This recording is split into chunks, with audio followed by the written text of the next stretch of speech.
The last signal from a dying star and the alien civilization that answered humanity's call. The universe had always been full of noise. Stars hummed in radio waves, planets whispered through gravity, and black holes sang their deep, slow songs across space. Humanity had learned to listen to all of it. For centuries, scientists had built ears large enough to hear the faintest echoes from the edge of existence. Yet nothing prepared them for the day a star began to scream. It was not a sound meant for human ears.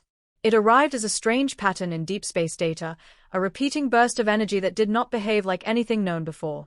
At first, the computers flagged it as an error. Then they flagged it again. And again.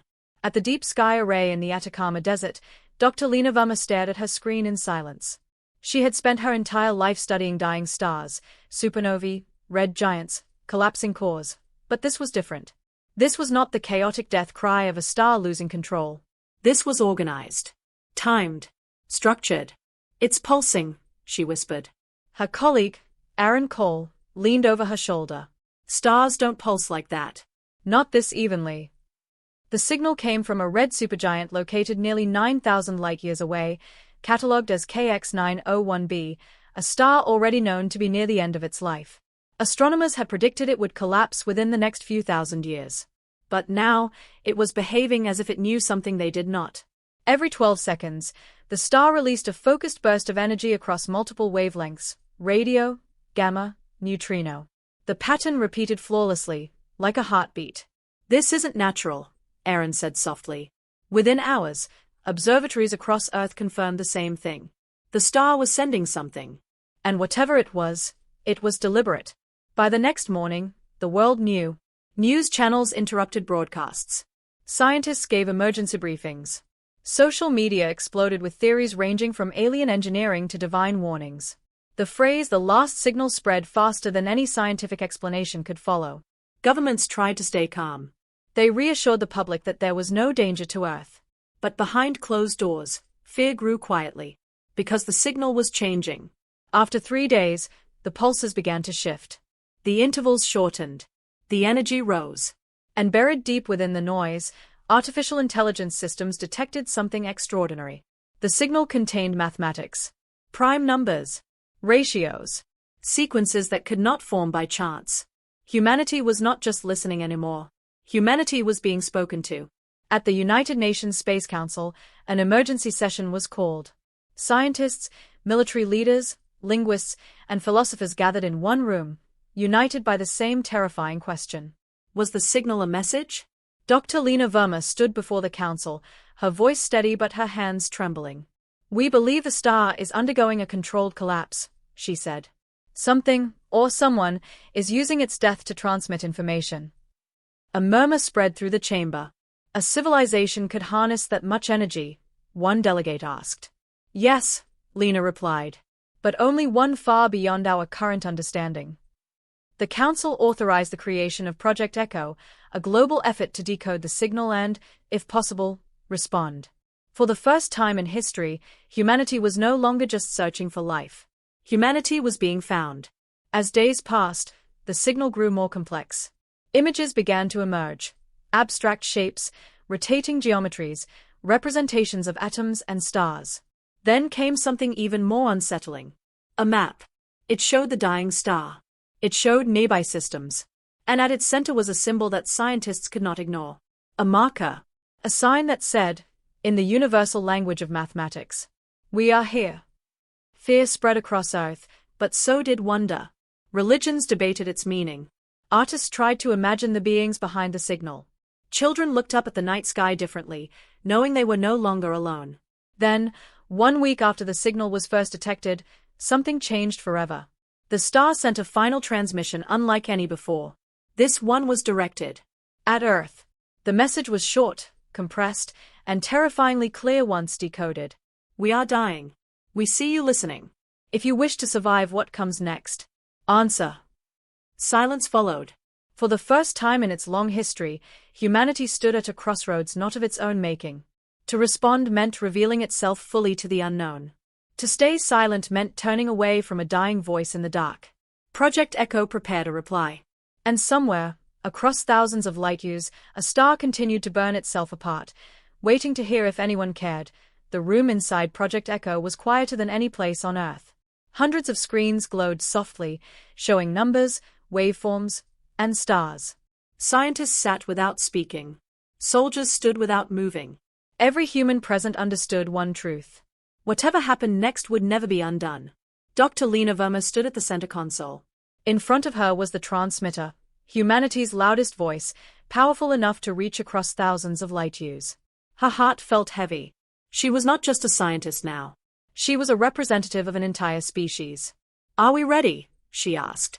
A pause followed. Aaron Cole nodded slowly. "As ready as we'll ever be." The message humanity prepared was simple. No threats.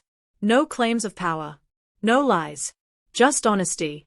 It contained mathematics to show intelligence. Images of Earth's position. A brief description of humanity's biology. And finally, a message translated into universal logic. "We hear you. We are young, but we listen. Tell us how to help." The transmission was sent. The signal raced into space at the speed of light, chasing the dying star's final moments.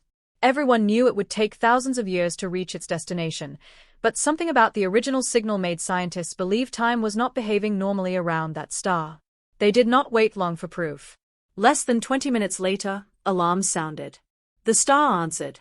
Gasps filled the room as fresh data flooded the screens.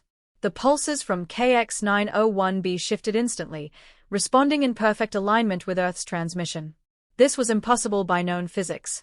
"They are receiving us in real time," Aaron whispered. "Or something very close to it." The new message unfolded rapidly. It was clearer, sharper, more detailed. Visual patterns emerged that showed structures, vast constructions built around the star itself. The star was not just dying. It was being used. Dr. Lina felt cold as understanding spread through her mind. "They built a shell around it," she said. "A stellar engine." They turned their sun into a transmitter. The alien civilization called themselves the Orales. They did not look like humans. Their images showed tall, luminous forms made of layered energy and matter, shifting like living light. They had no fixed faces, but their movements carried emotion, grief, urgency, hope. Their message carried a terrible truth. Their star was not dying naturally. It was being destroyed by a cosmic chain reaction moving across the galaxy, a wave of dark energy collapse that consumed stars silently. Entire civilizations had already vanished without warning. The Orales had discovered it too late. "We cannot escape," their message explained. "Our world is bound to this star. But knowledge may travel where we cannot." They had turned their final hours into a warning beacon. Humanity listened in horror as the data showed projections. The same wave would reach Earth in approximately 400 years. Too distant for panic, but too close to ignore. Governments demanded secrecy. Militaries demanded control. But the signal did not belong to any nation. It belonged to everyone. As the Orales shared their science, humanity struggled to keep up. Concepts of folded space, time loop stabilization, and star thread navigation poured in like a flood. It would take generations to fully understand it. Then came the most unexpected part of the message. The Orales were not only warning humanity. They were asking for something. "Our consciousness can be separated from our world," they transmitted. "But we need a vessel. A seed. A place to rest." The room erupted in debate. "You're talking about refugees," one official said. "Alien minds inside human technology." "They could save us," another argued. "Or destroy us." Dr. Lina closed her eyes. She imagined a dying civilization reaching out into the dark, hoping someone, anyone, would answer. She stepped forward. "If we refuse," she said, "we learn nothing more. If we accept, we risk everything." But humanity has always grown by taking impossible risks. The decision was made. Project Echo would attempt the unthinkable. They would build a mind archive, a massive quantum structure capable of holding non-human consciousness. A home not of flesh, but of thought. As Earth began construction, the dying star began to dim. Its pulses slowed. The Orales grew weaker with each transmission. In their final shared image, they showed their cities bathed in red light, their world calm despite its end. "We are not afraid," their last message said, "because now, we will not be forgotten." The star's light flickered. And then, it went silent. The silence after the star's death was heavier than any sound. For 3 days, Astronomers stared at empty data streams where KX901b had once burned. The red supergiant was gone, collapsed into darkness, leaving behind a quiet scar in space. Many believed it was over. They were wrong. Deep beneath the Swiss Alps, inside the newly completed Mind Archive facility, machines waited. The structure was vast and circular, built from layered quantum cores and surrounded by fields of shimmering energy. It was the most complex object humanity had ever created. And it was empty. Dr. Lina Verma stood alone in the central chamber. She placed her hand against the cool surface of the core ring. For months, the Orioles had guided Earth's engineers, correcting mistakes before humans even realized they had made them. "They trusted us," she whispered. Suddenly, the room filled with light. Alarms did not sound. There was no explosion. Just a gentle rise in energy, like a breath being drawn. The first Orioles consciousness arrived. It did not speak in words. It appeared as patterns of light inside the core, slow, thoughtful, curious. Then another arrived. And another. Soon, thousands of distinct signatures shimmered within the archive. Humanity had not just received data. They had received minds. Scientists watched in awe as the Orioles stabilized themselves within the structure. Their thoughts flowed like music, harmonizing with the quantum fields. They were careful, gentle guests, afraid of damaging the fragile technology hosting them. Communication resumed, clearer than ever before. "We are safe," they transmitted. "Because you answered." The world learned the truth within hours. Governments tried to control the narrative, but the existence of living alien consciousness on Earth could not be hidden. Crowds gathered outside observatories. Some prayed. Some protested. Some simply stared at the sky in silence. Fear and wonder walked hand in hand. The Orioles began teaching. They showed humanity how stars were born and how they died, not as distant objects, but as living systems with rhythms and memory. They explained that the dark wave was not evil, nor alive. It was a side effect of a much older universe, slowly tearing itself apart as energy balances failed. "It cannot be stopped," they said. "But it can be avoided." They described a method of survival, stellar migration. Entire civilizations could move, not by ships, but by shifting their home systems through folded space, stepping between safe regions of the galaxy. The cost was immense. Earth would need centuries of preparation. Then came the problem no one expected. Not all humans welcomed the Orioles. A movement rose quickly, calling themselves the Pure Line. They believed humanity had made a mistake. That by accepting alien minds, Earth had surrendered its future. "They are inside our machines," the movement's leaders said. "Next, they will be inside us." Protests turned violent in some cities. Facilities were attacked. Scientists received threats. The Mind Archive became the most guarded place on the planet. Inside the archive, the Orioles felt it all. "We sense fear," they told Lina. "It echoes loudly." "You're not in danger," Lina said. "We won't let them harm you." The Orioles paused. "We do not fear harm," they replied. "We fear division. It destroyed us long before the dark wave did." Meanwhile, something far worse was unfolding in space. A deep-range probe, stationed beyond Pluto, detected a distortion, small, almost invisible. But it matched the Orioles models perfectly. The dark wave was closer than predicted. Not 400 years away. Less than 200. The news shattered any illusion of time. Earth was no longer preparing for a distant future. It was racing against extinction. In an emergency session, world leaders demanded answers. "Can we move Earth?" one asked. The Orioles responded honestly. "Yes," they said. "But not alone." Humanity would need help from other civilizations, some friendly, some unknown. And to contact them, Earth would have to do what the Orioles once did. Use a star. The plan was terrifying. Humanity would turn the sun into a signal beacon, not to kill it, but to speak through it. A message powerful enough to cross galactic distances and call for alliance.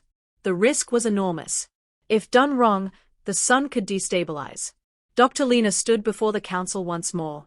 "We listened when a dying star called us," she said. "Now we must become the voice in the dark." Outside, the night sky looked the same as it always had. Calm. Silent. Beautiful. But now humanity knew the truth. The universe was listening. No one on Earth slept the night the project was approved. For all of human history, the sun had been a giver of life, a constant presence in the sky. It rose. It set. It warmed the world without asking for anything in return. Now, for the first time, humanity was about to change its role. They would ask the sun to speak. The project was named Solaria. Its goal was not to harm the star, but to gently modulate its outer layers using gravitational resonators placed in orbit. The orderlies guided the process carefully, warning again and again that the sun was not a machine. Stars remember stress, they said. Treat it with respect. Hundreds of solar platforms were launched over 5 years. They formed a delicate lattice around the sun, each one adjusting magnetic fields by microscopic amounts. From Earth, nothing looked different at first. Then came the first pulse. Astronomers watched as a faint rhythmic shimmer passed through the sun's surface. It was subtle, too small for the human eye, but space-based instruments confirmed it. The sun was transmitting. The message was simple, designed to be unmistakable to any advanced civilization. Mathematics. Physics. A map of Earth. A warning. We have heard the death of a star. We carry those who died. The dark wave is coming. We ask for alliance. The signal spread outward, riding solar energy like a cosmic heartbeat. For weeks, nothing answered. Doubt crept in. Had humanity risked its own star for nothing? Then, one quiet morning, the moon-based observatory detected something extraordinary. A reply. It did not come from one direction, but many. Short bursts of data arrived from different regions of the galaxy, each carrying distinct structures and signatures. Humanity was not alone in hearing the sun's voice. They were not alone in fearing the dark wave. The first civilization to respond called themselves the Ketheri. They lived inside vast artificial rings around dead stars, having abandoned natural suns long ago. Their technology was ancient, cautious, and powerful. We have seen the wave, they transmitted. We survived by hiding. But hiding is no longer enough. The second reply came from the Loom Collective, beings who existed partly in higher dimensions. To them, time flowed like a wide river instead of a straight line. You are early, they said. That is rare. That is hopeful. More voices followed. Some spoke warmly. Others coldly. A few issued warnings instead of offers. Not all civilizations believed cooperation was wise. The Orales listened quietly to every response. Then they spoke to humanity with unusual gravity.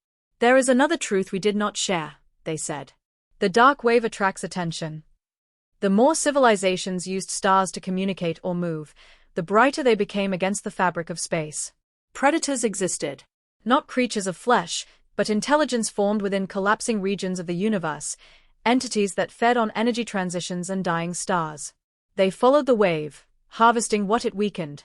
Humanity had not just announced its presence. It had lit a fire in the dark. The first sign came soon after. A distant system went silent mid-transmission. One moment, its signal was clear. The next, it vanished completely. No explosion. No radiation spike. Just absence. The Ketheri sent a grim message. They have found you, it said. And now, they are watching. Fear returned stronger than before. Some leaders demanded the solar transmitters be shut down. Others argued it was too late. Dr. Lina stood once more at the heart of the debate.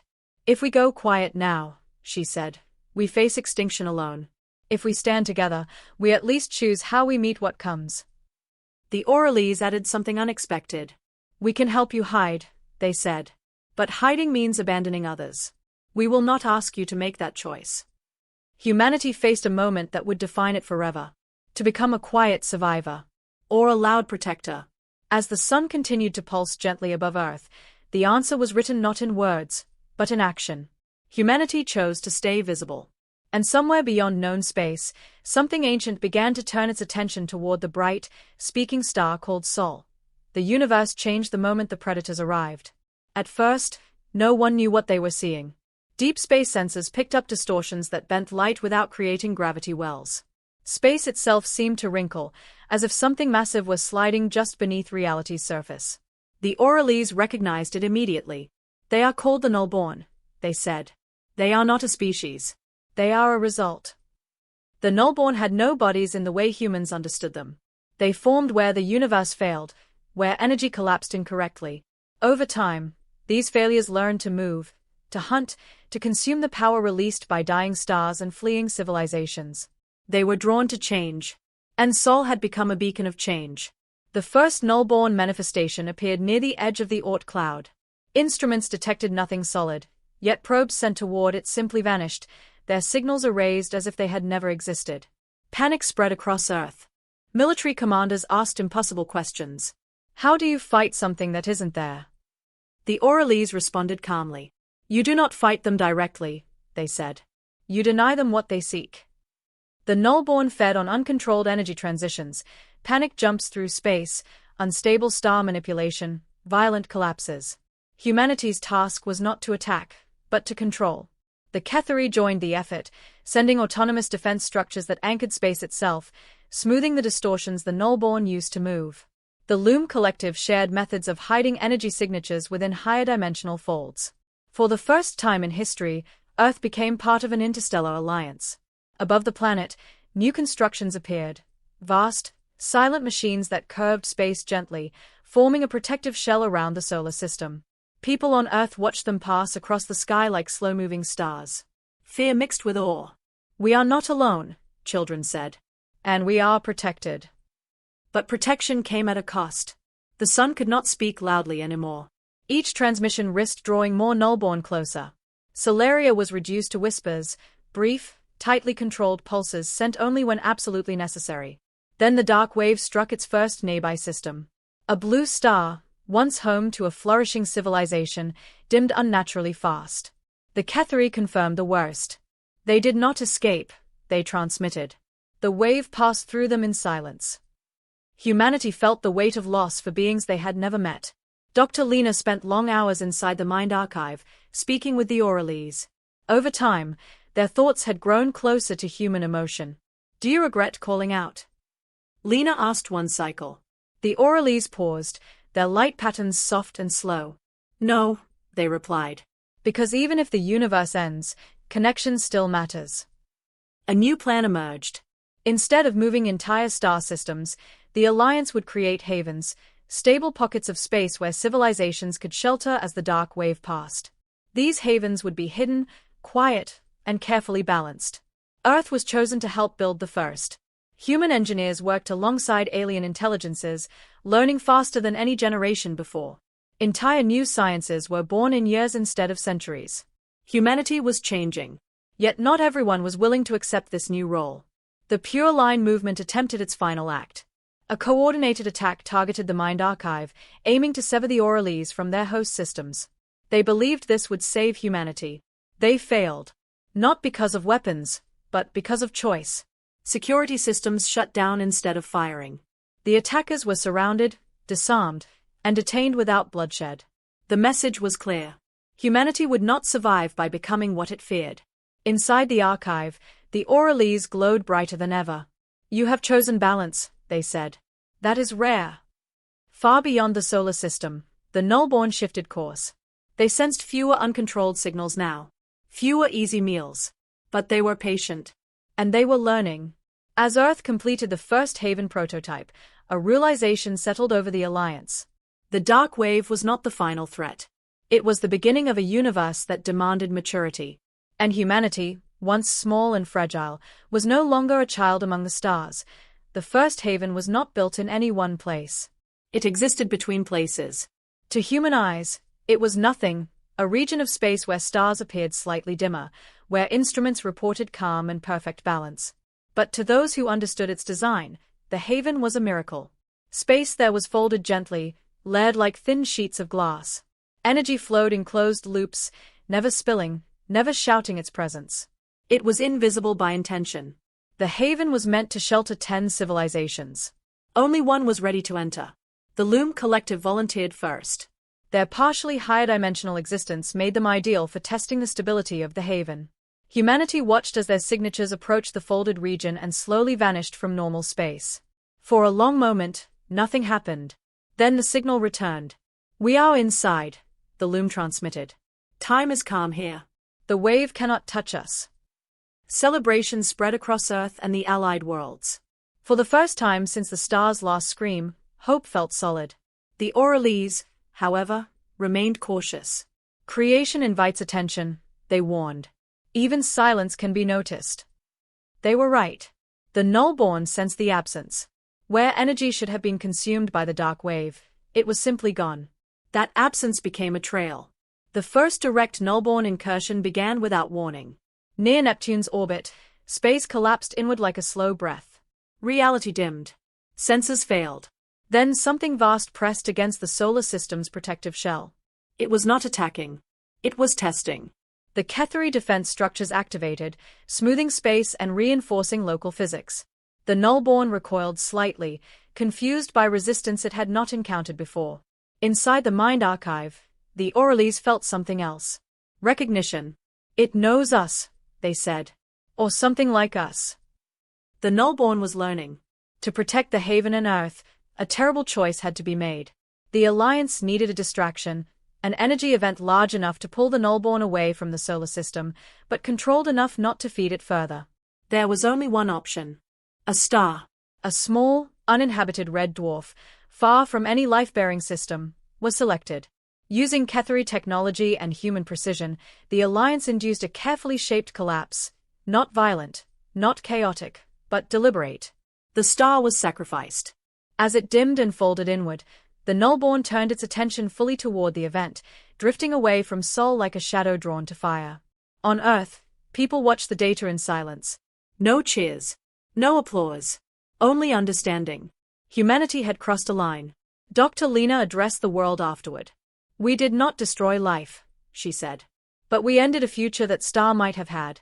This is the cost of survival in a fragile universe. The words stayed with everyone.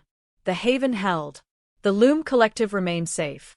The dark wave passed harmlessly through the region where the Haven existed, unaware of what it missed. But the victory was incomplete. The nullborn had tasted resistance. And it had learned that stars could be shaped into tools. Inside the Mind Archive, the Orales shared something they had never revealed before. Our civilization once tried to fight the universe, they said. We failed. Survival does not come from control alone. What does it come from? Lina asked. The answer was simple. Legacy. Humanity did not just need to survive the dark wave. It needed to leave something behind that mattered, even if it didn't. As new havens began construction across the galaxy, a quiet truth settled over Earth. This was no longer about saving humanity. It was about becoming something worth saving decades past. On Earth, children grew up under skies shared with unfamiliar stars, defense structures, listening arrays, and silent gateways that shimmered like faint halos at the edge of vision. To them, this was normal. Humanity was no longer alone, and no longer afraid of that truth. The Alliance grew. More civilizations found the havens. Some arrived broken, carrying the memory of worlds already lost to the dark wave. Others came prepared, offering knowledge, art, and philosophies shaped by millions of years of survival. Humanity became a bridge species. Not the strongest, not the oldest, but the one willing to listen. The Orales, now deeply integrated into the Mind Archive, began a transformation of their own. Over time, their consciousness stabilized further, adapting gently to human design systems. We are changing, they said. Because of you. Dr. Lina Verma was old now. Her hair was white, her hands unsteady, but her mind remained sharp. She visited the archive often, speaking with the beings whose dying star had started everything. One day, the Orales shared a discovery. The dark wave was weakening. Not stopping, but slowing, diffusing as it encountered regions of stabilized space created by the havens. Each refuge softened the universe's failure just a little. Legacy compounds, the Orales explained. The universe remembers balance. There was still danger. The nullborn remained. They prowl the galaxy, cleverer now, avoiding traps and seeking new forms of energy. But they, too, were changing. In places where havens clustered, the nullborn thinned, less able to feed on controlled systems. Some even fragmented, losing coherence where the universe became too stable for them to exist. Then came the moment no one expected. From the dark region where KX-901b once burned, a signal appeared. Not from a star. From the space it had left behind. The signal was faint, fragile, but unmistakably structured. The Alliance gathered in silence as the data unfolded. It was an echo. A delayed reflection of the Orales' final transmission, warped by folded space and time. The dying star's last light had been bent, preserved, and returned, carrying something new. A message not just from the past, but from possibility. Connection persists. What is given does not vanish. We see what you have become.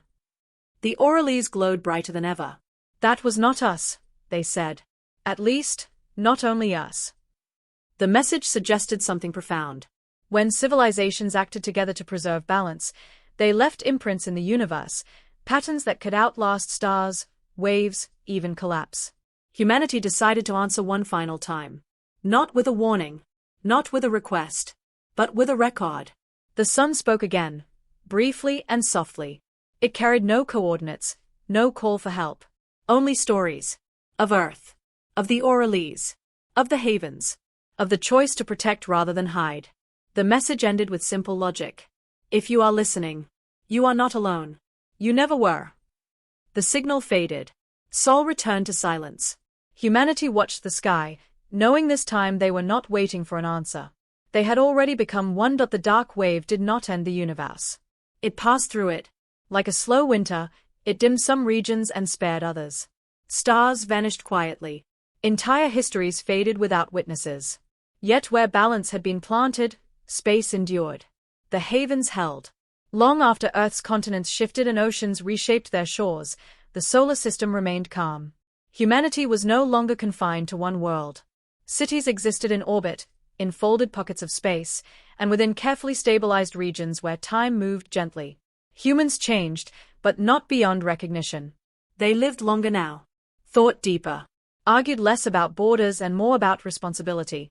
History taught them that survival without meaning was just delay. The orioles remained. They no longer called themselves refugees.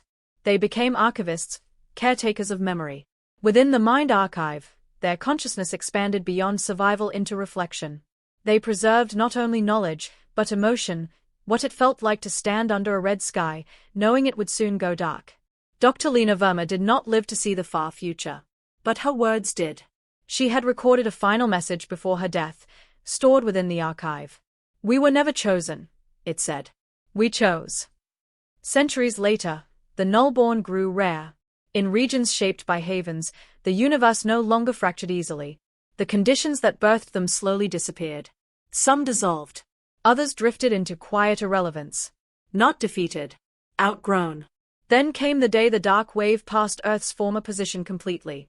Instruments confirmed it gently, without alarms. The great threat was over.